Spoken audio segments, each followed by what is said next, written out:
Trump ने 40वें अमेरिकी राष्ट्रपति के रूप में शपथ ली। उनके समर्थकों के जोश और विरोधियों के नारे के बीच ट्रंप ने अपने दूसरे कार्यकाल की शुरुआत की, लेकिन इस बार उनका रुख कहीं ज्यादा सख्त और कहीं ज्यादा कड़वा है। प्रधानमंत्री नरेंद्र मोदी ने ट्रंप को उनके दूसरे कार्यकाल के लिए बधाई दी। ट्वीट में लिखा कि Congratulations, my dear friend President Donald Trump, on your historic inauguration as the 47th President of the United States.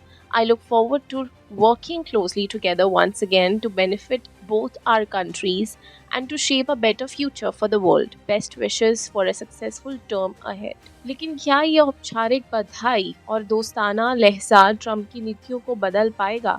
Trump का पुराना भाषण जिसमें वह भारत के खिलाफ बयान देते हुए दिखाई देते हैं, ट्रंप का पुराना बयान आज भी भारत के कानों में गूंज रहा है। उन्होंने कहा था कि India is taking unfair advantage of the United States in trade, we will not allow this to continue.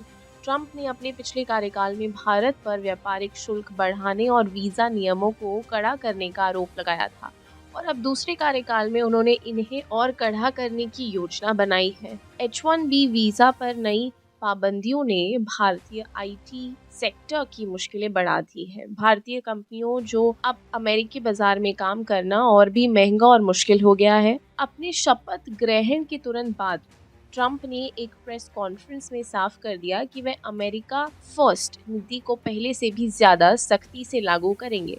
उन्होंने कहा, no country including India will be allowed to exploit American interests, our policies will ensure American jobs and security. Bharat पर लगाए गए व्यापारिक शुल्क में 25% की बढ़ोतरी कर दी गई है। इसके अलावा फार्मा और टेक्नोलॉजी सेक्टर पर नई शर्तें थोप दी गई हैं। प्रधानमंत्री मोदी ने ट्रंप के साथ बेहतर संबंध बनाने की कोशिश में कई कूटनीतिक कदम उठाए, लेकिन ट्रंप का रवैया न सिर्फ सख्त बल्कि भारत के खिलाफ होता जा रहा है। मोदी के ब्रांडिंग अभियानों का असर अंतर्राष्ट्रीय स्तर पर कहीं नजर नहीं आ रहा।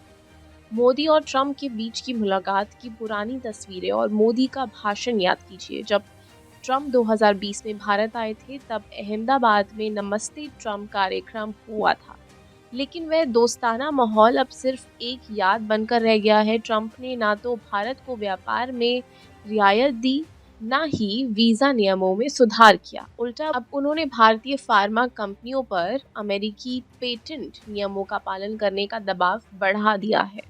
भारत पर बढ़ते दबाव का असर सिर्फ व्यापार तक सीमित नहीं है। अमेरिका से आयात होने वाली वस्तुओं की कीमतें आसमान छू रही हैं। भारतीय किसान और छोटे व्यापारी को अंतर्राष्ट्रीय बाजार में टिके रहना मुश्किल हो रहा है। ट्रंप का दूसरे कार्यकाल भारत के लिए चुनौतीपूर्ण साबित हो रहा है। प्रधानमंत्री मोदी की लोकप्रियता के बावजूद वे ट्रंप के साथ बेहतर संबंध नहीं बना पा रहे हैं। ये भारत अमेरिका संबंधों में दरार का संकेत है। मोदी ने ट्रंप से बातचीत करने की कोशिश की, लेकिन उनके ट्वीट और बयान ट्रंप के सख्त फैसलों को रोकने में नाकाम रहे। ट्रंप ने एशिया देशों पर दबाव बढ़ाने के बीच चाइना के साथ साथ भारत को भी निशाना बनाया। भारत को आयात निर्यात में करोड़ों का नुकसान झेलना पड़ा, और ये साफ हो गया कि ट्रंप के दूसरे कार्यकाल में भारत अमेरिका संबंधों में तनाव बढ़ेगा। ट्रंप के फैसलों ने भारतीय जनता के बीच नाराजगी पैदा कर दी है। सोशल मीडिया पर लोग मोदी सरकार की कूटनीति पर सवाल उठा रहे हैं। ट्रंप की अमेरिका फर्स्ट नीति ने भारत को रणनीतिक तौर पर अलग थलग कर दिया है। क्या ट्रंप और मोदी के बीच की कूटनीतिक खाई को खत्म किया जा सकता है, या फिर भारत अमेरिका संबंधों में ये तनाव अगले कुछ सालों तक बना रहेगा? वक्त ही बताएगा कि मोदी सरकार इन चुनौतियों का सामना कैसे करती है। ट्रंप हमारे यहाँ वर्ड बहुत चलता है, ये हमारा ट्रंप कार्ड है और ये हमारा ट्रंप कार्ड है, लेकिन दुनिया के लिए ट्रंप कार्ड सचमुच डोनाल्ड ट्रंप के रूप में सामने आ रहा है, जिसने पहली तो भारत के ऊपर उन्होंने एक अपना रुख साफ कर दिया। और जो बहुत महत्वपूर्ण, बहुत इंपॉर्टेंट ये है कि शपथ लेने के बाद और जब वो अपनी रैली में जाएंगे, उसके बीच में वो जिन कागजों पे दस्तखत करेंगे, उनमें एक कागज ये भी होगा कि जितने भी वहां पर ऐसे नागरिक हैं अमेरिका में जो गए हैं टूरिस्ट वीजा के ऊपर, वहां बिजनेस करने लगे हैं, वहां रुक गए हैं, अवैध रूप से रुक गए हैं, उनको बाहर निकाला जाए। और अगर जो अंदाज़ा है, अगर इस आदेश के ऊपर वो दस्तखत कर देते हैं, तो सबसे ज़्यादा हिंदुस्तान के लोगों के ऊपर इसका असर पड़ेगा, क्योंकि 3 लाख से ज़्यादा गुजरात के रहने वाले लोग अमेरिका में स्थायी रूप से बस गए हैं। वो गए थे टूरिस्ट वीज़ा के ऊपर और वहाँ पर उस टूरिस्ट वीज़ा की अवधि खत्म होने के बाद वो लौटे नहीं और वहाँ पर व्यापार कर रहे हैं। इसका असर हिंदुस्तान में भी बहुत होगा, हमारी इकोनॉमी के ऊपर होगा और अमेरिका में के लोगों को नौकरियाँ नहीं मिल रही हैं, बिज़नेस में दूसरे लोग आगे आ रहे हैं और ट्रम्प के सामने बहुत साफ है कि अमेरिका फर्स्ट। तो वो अमेरिका के हित में ये फैसला अगर ले लेते हैं, तो कल से ही देश में हाहाकार मच जाएगा, क्योंकि वो जो गुजराती कम्युनिटी लौटेगी, वो यहाँ क्या करेगी, क्या आके असर डालेगी यहाँ की अर्थव्यवस्था के ऊपर, हम नहीं जानते। तो पहली चीज़ तो ये ट्रम्प के राष्ट्रपति बनने का हिंदुस्तान के ऊपर असर पड़ेगा। दूसरा सबसे बड़ा विनीता जी असर ये पड़ेगा कि ट्रम्प ने प्रधानमंत्री मोदी को न्योता नहीं दिया। मैं अंडरलाइन कर रहा हूँ, न्योता नहीं दिया ऐसा नहीं है। उस लिस्ट में मोदी जी का नाम ही नहीं था जिनको उनको आमंत्रित करना था। हम उन सरकार का तो नाम था, भारत सरकार का, जिसकी नुमाइंदगी हमारे विदेश मंत्री एस जयशंकर करने वहाँ पहुँच गए हैं। लेकिन भारत के प्रधानमंत्री का नाम उसमें नहीं था, जबकि छोटे-छोटे देशों के प्रधानमंत्रियों के और राष्ट्रपति के नाम उस लिस्ट में है जिन्हें ट्रम्प ने आमंत्रित किया है। उन्होंने शी जिनपिंग को, जो हमारे पड़ोसी देश चाइना के राष्ट्रपति हैं, उनको भी आमंत्रित किया, लेकिन शी जिनपिंग ने जाना अस्वीकार कर दिया। वहाँ के उपराष्ट्रपति उनको रिप्रेज़ेंट करने जा रहे हैं। तो लेकिन उसकी जगह उन्होंने इनवाइट किसको किया? उन्होंने इनवाइट किया हमारे देश के उस उद्योगपति ने जिसने उनको चुनाव में बहुत बड़ा चंदा दिया था, मुकेश अंबानी को। और ये ट्रम्प ने बता दिया कि भारत सरकार को चलाने में मोदी जी से ज़्यादा असर अंबानी का है, मुकेश अंबानी का है। उन्होंने अडानी को इनवाइट नहीं किया। उनको मालूम था कि अगर मोदी जी वहाँ जाएँगे शायद, तो वो अडानी की बात करेंगे और उनके लिए ट्रम्प कोई भी अडानी उनके लिए महत्वपूर्ण और प्राथमिकता नहीं रखते हैं। तो मुकेश अंबानी का जाना और मुकेश अंबानी के साथ शपथ से पहले फ़ोटो खिंचवाना और उस फ़ोटो का हिंदुस्तान में मुकेश अंबानी और नीता अंबानी के साथ डोनाल्ड ट्रम्प का फ़ोटो खिंचवाना अमेरिका के आज रात 10:30 बजे के बाद जो राष्ट्रपति पद की शपथ लेंगे और दुनिया के सबसे शक्तिशाली व्यक्ति हो जाएँगे, उनका फ़ोटो खिंचवाना और भारत में उस फ़ोटो को इस तेज़ी से मुकेश अंबानी द्वारा फैलाया जाना, ये बताता है कि भारत और अमेरिका के रिश्तों में अब अडानी का सिक्का कम चलेगा। अगर कोई रिश्ता बनाना है ट्रम्प के साथ या बात करनी है तो मुकेश अंबानी के थ्रू करनी पड़ेगी। एक तो ये संदेश उस फ़ोटोग्राफ ने दे दिया और जिस तरह से ट्रम्प हँसते हुए नीता अंबानी और मुकेश अंबानी के साथ दिखाई दे रहे हैं, वो बता रहा है कि मुकेश अंबानी और डोनाल्ड ट्रम्प के बीच में किस तरह का रिश्ता है। वो डोनाल्ड ट्रम्प की फैमिली के साथ भी मुकेश अंबानी का रिश्ता हो गया है। तो ये हमारे मोदी जी के लिए थोड़ी-सी परेशानी की बात है और उनकी इज़्ज़त में एक तरीके से बट्टा लगा है, क्योंकि हमारे यहाँ तो कहा गया था कि अब मित्र हमारा बन गया है, हम जाएँगे वो हमारे गले में बाहें डाल के हमें अपनी छाती से लगा लेगा, लेकिन उसने तो लिस्ट में नाम भी नहीं रखा। वो ये कहते थे कि हमने लिस्ट में नाम रखा है, लेकिन किन्हीं कारणों से हम आपको इनवाइट नहीं कर पा रहे हैं, लेकिन उन्होंने ये भी नहीं किया। जो सबसे बड़ा विनीता जी दुनिया के ऊपर असर पड़ेगा, वो ये पड़ेगा कि उनकी टीम ने पुतिन से बात की है, रूस के राष्ट्रपति से, जिनके साथ जो बाइडेन जो अभी तक के राष्ट्रपति हैं, 10:30 बजे तक, उन्होंने उनके साथ जिस तरीके से दुनिया को उन्होंने युद्ध के कगार के ऊपर ढकेल दिया, मिडल ईस्ट में उन्होंने एक ऐसा भाव पैदा कर दिया कि मिडल ईस्ट में हाय तौबा मच गई ईरान के साथ कुल मिलाकर के। और जिस तरीके से उन्होंने यूक्रेन और रशिया के मसले में जो मारक हथियार उन्होंने दिए, उन मारक हथियारों को लेकर के जो दुनिया में स्थिति बनी है, ट्रम्प ने अपने कल के भाषण में, रैली में जो दिया था, वो बहुत साफ कर दिया है कि मैं यूक्रेन का साथ नहीं देने वाला। और शायद ट्रम्प ने अगर ये कर दिया विनीता जी कि हम नाटो में हम क्यों पैसा लगाएँ?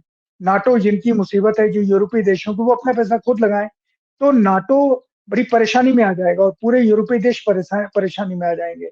और ये भी खबर आपके सामने आ गई होगी कि ट्रम्प की टीम ने पुतिन की टीम से बातचीत की है और जैसे ही ट्रम्प शपथ लेते हैं, उनकी प्राथमिकता होगी वो रूस के राष्ट्रपति पुतिन के साथ बातचीत करें और दुनिया में किस तरीके से शांति हो सकती है, इसके बारे में बात करें।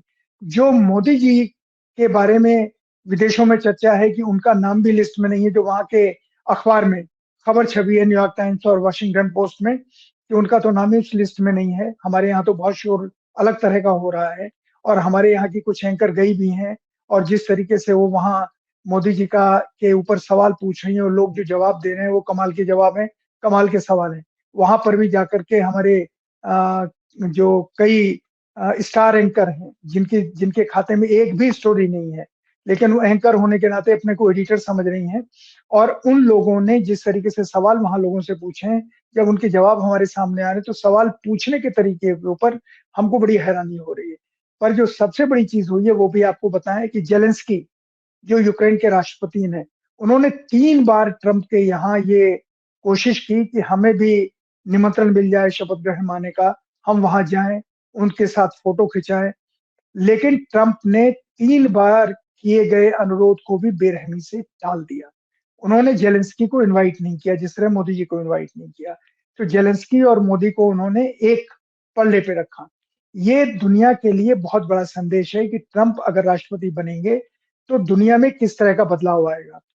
ईरान के साथ उनके क्या रिश्ते होंगे? क्योंकि इस समय अगर ट्रंप ने बहुत हिम्मत नहीं दिखाई तो दुनिया विश्व युद्ध के कगार के ऊपर है। क्योंकि रूस ने ये साफ कर दिया है कि वो एटॉमिक वार करने से हिचकेगा नहीं और सबसे पहले वो ब्रिटेन को तबाह करेगा। यूके जिसको यूनाइटेड किंगडम कहते हैं, उसे वो तबाह करेगा क्योंकि वो सबसे आसान टारगेट है पुतिन के लिए और ट्रंप ये समझते हैं। ट्रंप किसी भी विश्व युद्ध में जाना नहीं चाहते।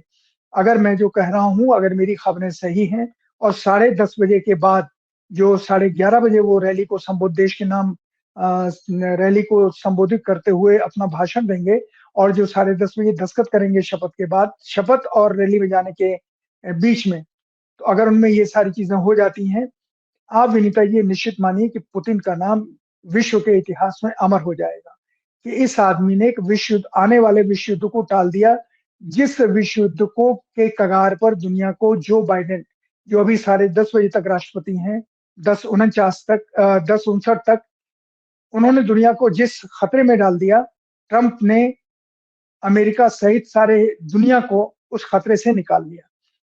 अर्थव्यवस्था को लेकर के भारत के ऊपर बहुत असर पड़ेगा, क्योंकि भारत के ऊपर जो टैक्स है, वो पुतिन लगा सकते वो ट्रंप लगा सकते हैं, जो सामान वहाँ जाता है। क्योंकि अमेरिका फर्स्ट, अमेरिकी नागरिकों का हित पहला, अमेरिका की अर्थव्यवस्था पहला, ये ट्रंप का बुनियादी सिद्धांत है, जो जो बाइडेन का नहीं था। तो चाहे वहाँ के सैनिक हों, चाहे वहाँ की अर्थव्यवस्था हो, चाहे वहाँ के लोग हों, चाहे वहाँ के लोगों का रोज़गार हो। जब मैंने आपसे कहा कि जो बहुत सारे हिंदुस्तानियों, अगर उन्होंने दस्तखत कर दिए कि जो इल्लीगल इमिग्रेंट्स वहाँ पर हैं, उनको बाहर निकाला जाए, उसमें हिंदुस्तान के कम से कम 3 लाख लोग हैं।